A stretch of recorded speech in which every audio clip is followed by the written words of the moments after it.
નમસ્કાર. નવા વર્ષની ખૂબ ખૂબ શુભકામના. તમારું નવું વર્ષ કલ્યાણકારી રહે, શારીરિક, માનસિક, આર્થિક, સામાજિક સમૃદ્ધિ પ્રાપ્ત કરાવે, જીવનની અંદર ખૂબ જ પ્રેમ વધે અને ખુશી વધે એવી સર્વને મારી શુભકામના. હવે આપણે જાણીએ નવા વર્ષની અંદર એવું શું કરવાથી આપણા 365 દિવસ ખૂબ જ પ્રભાવશાળી બને અને ધન ધાન્યથી સમૃદ્ધ બને. તો કરવાનું શું છે?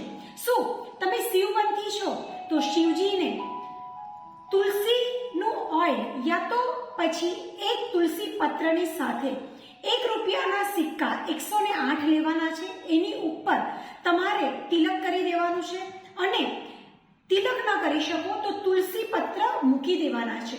તુલસી પત્ર મૂકી દો અને એના ઉપર તમારે બોલવાનું છે ઓમ નમો રુદ્રાય વિષ્ણવે નમઃ. 108 વાર ચેન્ટ કરી એ 108 સિક્કા લઈ શિવ મંદિરે જવાનું છે અને શિવ મંદિરે જઈ શિવજીને એક એક કરી અને અર્પણ કરવાના છે, જેનાથી તમારા જીવનની અંદર ખૂબ સરસ મજાનું ધન, સમૃદ્ધિ અને પ્રેમની સાથે ખુશી પ્રાપ્ત થશે. જો તમે વિષ્ણુપંથી છો તો તમારે કોઈ પણ કૃષ્ણના સ્વરૂપને તમારે 108 સિક્કા તુલસી પત્ર સાથે અર્પણ કરવાના છે.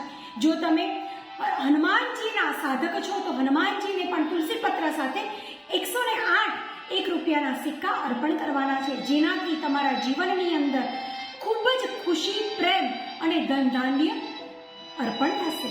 Thank you.